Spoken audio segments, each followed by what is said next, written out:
ஓம் நமச்சிவாய வாழ்க. நாதந்தாள் வாழ்க. இமைப்பொழுதும் என் நெஞ்சில் நீங்காதான் தாழ் வாழ்க. வாழ்க வளமுடன். அனைவருக்கும் இனிய வணக்கங்கள். சூரியன் மகரம் ராசியில் சஞ்சரிப்பது தை மாதம் என்று அழைக்கப்படுகிறது. இதனை மகர மாதம் என்றும் அழைப்பார்கள். மகர ராசிக்குள் சூரியன் நுழைவதே மகர மாதம் ஆகும். பொதுவாக எந்த ஒரு நல்ல செயலையும் தை மாதத்தில் ஆரம்பிப்பதுதான் வழக்கம். இம்மாதத்தில் தான் சூரியன் தன்னுடைய வடதிசை பயணத்தை தொடங்குகிறார். உத்தராயண காலம் ஆரம்பமாகிறது. அதாவது தேவர்களின் உலகிற்கு தட்சிணாயனம் எனப்படும் 6 மாத இரவு காலம் முடிந்து உத்தராயணம் என்னும் 6 மாத பகல் காலம் ஆரம்பமாகும் என்பதே தை மாதத்தின் பெருமையாகும். தை பிறந்தால் வழி பிறக்கும் என்பார்கள். உத்திராடம் சிறந்த நட்சத்திரம். உத்திராடத்தில் பிள்ளையும் ஊர் எல்லையில் கொள்ளையும் என்பது பழமொழி. அதாவது உத்திராடத்தில் பிள்ளை பிறந்தால் உடனடியாக அவர்களுக்கு அருகிலேயே நிலம், வீடு அல்லது விளைநிலம் வாங்கும் யோகம் உண்டாகும். எனவே உத்திராடத்தின் ராசியான மகரத்தில் சூரியன் நுழைவது வெகு சிறப்பான ஒன்றாகும். தை மாதத்தில் பல்வேறு விரத நாட்கள் வருகின்றன. அவை தை வெள்ளி, தை அமாவாசை, தைப்பூசம், ரத சப்தமி, பீஷ்ம அஷ்டமி என பல்வேறு சிறப்பு வாய்ந்த நாட்கள் தை மாதத்தில் வருகின்றன. பல்வேறு சிறப்புகள் கொண்ட இந்த சீர்மிகு தை மாதத்தில் உங்கள் ராசிக்கான பலன்கள் என்ன என்பதனை அறிந்து கொள்வோம். தை மாத கிரக நிலைகளை பார்க்கும்போது சுக்கிர பகவான் விருச்சிகம், தனுசு, மகர ராசியில் பயணம் செய்கிறார். புதன் மற்றும் செவ்வாய் பகவான் தனுசு மற்றும் மகர ராசியில் சஞ்சாரம் செய்கின்றனர். சூரிய பகவான் மகர ராசியில் 29 நாட்கள் சஞ்சாரம் செய்கிறார். கும்ப ராசியில் சனி பகவானும், மேச ராசியில் குருவும், மீன ராசியில் ராகுவும், கன்னி ராசியில் கேது பகவானும் பயணம் செய்கின்றனர். சந்திர பகவான் சதயம் நட்சத்திரம் 4ஆம் பாதம் கும்ப ராசியில் இருப்பதன் மூலம் இந்த சீர்மிகு தை மாதம் ஆரம்பம் ஆகிறது. இந்த கிரக அமைப்பால் உங்கள் வாழ்வில் இப்படியும் நடக்குமா என வாயை பிளக்கும் அளவுக்கு நன்மைகள் நடைபெற உள்ளன. உங்களின் வளர்ச்சியை கண்டு நீங்கள் கடவுளாக பார்க்கும் உறவு ஒன்று உங்களுக்கு எதிரியாக வர வாய்ப்புண்டு. அது யாராக இருந்தாலும் எவராக இருந்தாலும் உங்களிடம் இருந்து சற்று தள்ளி இருப்பதே உத்தமம். சிம்ம ராசி அன்பர்களே, இந்த தை மாதத்தில் இருந்துதான் உங்களது வாழ்வில் திருப்தி, அதிர்ஷ்ட திருப்பங்கள் நடக்க ஆரம்பிக்கும். மாதம் தொடங்கியதில் இருந்து 21 தினங்கள் முடியும் வரை ஒவ்வொரு விஷயத்திலும் உயர்வு, மன மகிழ்ச்சி, குடும்ப ரீதியான சந்தோஷம், குதூகலங்கள், அத்தியாவசிய விஷயங்கள் பூர்த்தியாகும். வாரிசுகள் வகையில் திருப்திகள் என இம்மாதம் முழுவதும் மகிழ்ச்சியுடன் நகரப்போகிறது. ஆரோக்கிய சங்கடங்கள் விலகும். செவ்வாய் கிரகத்தின் வலிமை மாதம் முழுவதும் சாதகமாக இருப்பதால் அனைத்து சந்தோஷங்களையும், புதிய சொத்து பத்து சேர்க்கைகளையும், பொன் பொருள் ஆபரண விருத்திகளையும் திருப்தியோடு அடைய போகிறீர்கள். குடும்ப நிலை மகிழ்ச்சிகரமான மேன்மையுடன் நகரும். வாழ்க்கை துணையுடன் அந்யோன்யம் அதிகரிக்கும். உத்தியோக விஷயங்களில் எதிர்பார்க்கின்ற மேன்மைகள் முதல் வாரம் முடிந்த பிறகு நடக்கும். கடன் கண்ணி கொடுக்கல் வாங்கல், வாக்குறுதி, நாணய விஷயங்களில் இடர்பாடுகளுக்கு முடிவு ஏற்படும். தொழில் வியாபாரம், நிர்வாக விஷயங்களில் லாபம் காத்துள்ளது. வாரிசுகள் முன்னேற்றம் சார்பான முடிவுகளுக்கு சாதகம் ஏற்படும். பூர்வீக சொத்து வகையில் சந்தித்து வருகின்ற வம்பு வழக்கு, கோர்ட், காவல்துறை விவகாரங்கள் நீடிக்கப் போவதில்லை. உத்திரம் நட்சத்திர இளம் தம்பதியர்களின் புத்திரபாக்கிய கவலை விலகும். மகம் மற்றும் உத்திரம் நட்சத்திர இளம் இருபாலாருக்கும் இம்மாதம் 18ஆம் தினம் முடிவதற்குள் திருமண கனவு நிறைவேறப் போகிறது. இம்மாதம் ஞாயிறு மற்றும் செவ்வாய், வியாழன் கிழமைகளில் லாபங்கள் கைக்கு வரப்போகிறது. இம்மாதம் 2, 4, 7, 9, 13, 16, 18, 24வது நாட்களில் ஆச்சரியப்படுகின்ற உயர்வுகள் எந்த முயற்சிகளும் செய்யாமல் கைகூடப் போகிற இனிமையான மாதம் இந்த தை மாதம். பெண்களுக்கு, திருமணமான பெண்களுக்கு மகிழ்ச்சியான செய்திகள் கிடைக்கும். கணவன் மனைவிக்கு இடையே ஒற்றுமை அதிகரிக்கும். உறவினர்கள் வழியில் ஆதரவுகள் மேம்படும். வெளிவட்டார தொடர்புகள் விரிவடையும்.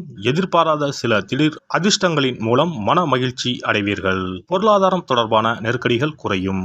மாணவர்களுக்கு கல்வியில் முன்னேற்றம் உண்டாகும். எதிர்பார்த்த நல்ல மதிப்பெண்களை பெறுவீர்கள். விளையாட்டு போட்டிகளில் கவனத்துடன் இருக்கவும். நண்பர்களின் தன்மைகளை புரிந்து கொள்வீர்கள். கல்வி நிமித்தமான வெளியூர் பயணங்கள் சாதகமாக அமையும். உத்தியோகஸ்தர்களுக்கு உத்தியோக பணிகளில் எதிர்பார்த்த வாய்ப்பும் முன்னேற்றமும் ஏற்படும். மற்றவர்களின் பிரச்சனைகளில் தலையிடாமல் இருப்பது நல்லது. எதிர்பார்த்த இடமாற்றங்கள் கைகூடும்.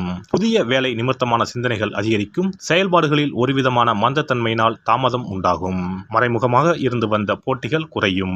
வியாபாரிகளுக்கு வியாபார பணிகளில் நல்ல முன்னேற்றம் ஏற்படும். கூட்டாளிகளின் ஒத்துழைப்பால் அபிவிருத்திக்கான வாய்ப்புகள் அமையும். வெளியூர் மற்றும் வெளிநாடு தொடர்புகளின் மூலம் ஆதாயம் கிடைக்கும். எதிர்பாராத சில திடீர் பயணங்களால் புதிய அனுபவம் கிடைக்கும். நவீன தொழில்நுட்ப கருவிகளை வாங்குவீர்கள். அரசு வழியில் எதிர்பார்த்த உதவிகள் சாதகமாக அமையும். சமூக பணிகளில் இருப்பவர்களுக்கு செல்வாக்குகள் அதிகரிக்கும். திட்டமிட்ட பணிகளை திறமையுடன் செய்து முடிப்பீர்கள். மேடை பேச்சுக்களில் உணர்ச்சி வசப்படாமல் பேச்சில் நிதானம் வேண்டும். கட்சி நிமித்தமாக எதிர்பாராத சில நெருக்கடிகளும் விரயங்களும் அவ்வப்போது உண்டாகும். சஞ்சலமான சிந்தனைகளை தவிர்ப்பது நல்லது. மறைமுகமான வழியில் ஆதாயம் கிடைக்க பெறுவீர்கள். கும்பகோணத்தின் அருகில் இருக்கக்கூடிய ஆலங்குடி குரு பகவானை வணங்கி வர நன்மைகள் ஏற்படும். உடல்நலம் குன்றிய குழந்தைகளுக்கு உதவி செய்வதன் மூலம் மனதில் தெளிவு பிறக்கும். இனி தை மாதத்தில் கடைபிடிக்க வேண்டிய முக்கியமான விரதங்கள் என்னென்ன என்பதனை காண்போம். தை மாதத்தில் தைப்பூசம், தை அமாவாசை, ரத சப்தமி போன்ற விழாக்களையும், பைரவ வழிபாடு, வீரபத்திரர் வழிபாடு, தை வெள்ளி வழிபாடு போன்ற வழிபாட்டு முறைகளையும் இம்மாதத்தில் பின்பற்றுகின்றனர். தை கிருத்திகை முருகப்பெருமானுக்கு மிகவும் சிறப்பு வாய்ந்த நாளாகும். கார்த்திகை பெண்களை சிறப்பிக்கும் வண்ணம் கிருத்திகை திருவிழா கொண்டாடப்படுகிறது.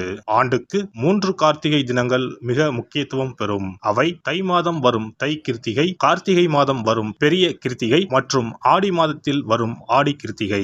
தை மாதத்தில் வரும் கிருத்திகையில் விரதம் இருந்து முருகப்பெருமானை வணங்கி வழிபாடு செய்தால் நிச்சயம் திருமண தடை நீங்கும். புத்திர பாக்கியம் கிடைக்கும் என்பது ஐதீகம். தை மாதத்தில் வரும் பௌர்ணமியோடு கூடிய பூச நட்சத்திரத்தில் தைப்பூசம் கொண்டாடப்படுகிறது. இந்நாளில் சிவபெருமான் மற்றும் முருக கடவுளுக்கு வழிபாடு நடத்தப்படுகிறது. உமையம்மை வேலவனுக்கு சக்தி வேலை வழங்கிய நாள் தைப்பூசம் என்றும் கருதப்பட்டு வழிபாடு மேற்கொள்ளப்படுகிறது. இந்த தைப்பூச திருவிழா உலகெங்கும் உள்ள தமிழர்களால் சிறப்பாக கொண்டாடப்படுகிறது. தை அமாவாசை. தை அமாவாசை அன்று மக்கள் தங்கள் முன்னோர்களுக்கு தர்ப்பணம் எனப்படும் வழிபாட்டினை மேற்கொள்கின்றனர். ஆறு, குளம், கடல் போன்ற நீர்நிலைகளில் இவ்வழிபாடு மேற்கொள்ளப்படுகிறது. தை மாத அமாவாசையும் ஆடி மாத அமாவாசையையும் மகாலய அமாவாசையையும் முன்னோர்களுக்கான வழிபாட்டிற்கு உகந்தவை என கருதப்படுகின்றன. இவ்வழிபாட்டின் மூலம் தாங்கள் செய்த பாவங்கள் நீங்குவதாகவும் குழந்தை பேறு, குடும்பத்தில் ஒற்றுமை, சுபிட்சம், மகிழ்ச்சி ஆகியவை கிடைப்பதாகவும் கருதப்படுகிறது. ரத சப்தமி. ரத சப்தமி என்பது தை மாதத்தின் வளர்பிறையில் வரும் சப்தமி திதி அன்று கொண்டாடப்படுகிறது. இந்நாளில்தான் சூரியன் தனது வட அரைக்கோள பயணத்தை தொடங்குகிறார். இந்நாளில் விரதம் மேற்கொள்வதால் ஆரோக்கியம், நோய் இல்லாமை, செல்வம், புத்திரப்பேறு, நீண்ட ஆயுள், பகைவர்களை வெல்லும் சக்தி, வெற்றி, நிலம், தானியம், புண்ணியம் ஆகியவை கிடைக்கும். மேலும் மனக்கவலை, வியாதி ஆகியவற்றை நீக்கும். வழியில்லாமல் தவிக்கும் போது வழிகாட்டும் இந்த ரத சப்தமி. பைரவ வழிபாடு. தை மாதத்தில் வரும் முதல் செவ்வாய்க்கிழமையில் இவ்விரதம் கடைபிடிக்கப்படுகிறது. தாமரை பூ மாலை, வில்வ மாலை, தும்பை பூ மாலை, சந்தன மாலை ஆகியவை பைரவருக்கு உகந்ததாக கூறப்படுகிறது. வாசனை பூக்களில் மல்லிகை பூவை தவிர்த்து மற்ற அனைத்து பூக்களும் பைரவருக்கு சமர்ப்பிக்கப்படுகின்றன. சனித்தோஷம் முழுமையாக அகல கால பைரவருக்கு விரதம் இருப்பது விசேஷம். வீரபத்ர வழிபாடு. வீரபத்ர வழிபாடு என்பது செவ்வாய் தோறும் ஓராண்டு காலம் கடைபிடிக்கப்படுகிறது. ஓராண்டு வழிபட முடியாதவர்கள் தை மாத செவ்வாய்க்கிழமையில் மட்டுமாவது இந்த வழிபாட்டினை கடைபிடிக்கலாம். இவ்வழிபாட்டை மேற்கொள்வதால் நீங்காத தடையும் நீங்கும், தீராத பகையும் தீரும், நவ கிரக பாதிப்புகளில் இருந்து நம்மை காக்கும். தை வெள்ளி வழிபாடு. உத்தராயண காலத்தின் ஆரம்ப மாதமான தையில் வரும் வெள்ளிக்கிழமையில் அம்மன் வழிபாடு மேற்கொள்ளப்படுகிறது. அன்றைய தினங்களில் அபிராமி அந்தாதி, சௌந்தர்ய லகரி உள்ளிட்ட அம்மன் குறித்த பாடல்களை பாடி வழிபாடு மேற்கொள்ளப்படுகிறது. தை மாதத்தில் வரும் திருவிழாக்களை கொண்டாடி வழிபாட்டு முறைகளை பின்பற்றி இறையருள் கிடைக்கப்பெற்று வளமான வாழ்வு வாழ்வோம். எல்லாம் வல்ல இறையருளால் நீங்களும் உங்கள் அன்பு குடும்பமும் உடல் நலம், நீலாயுள், நிறை செல்வம், உயர் புகழ், மெய்ஞானம் ஓங்கி வாழ்க வளமுடன்.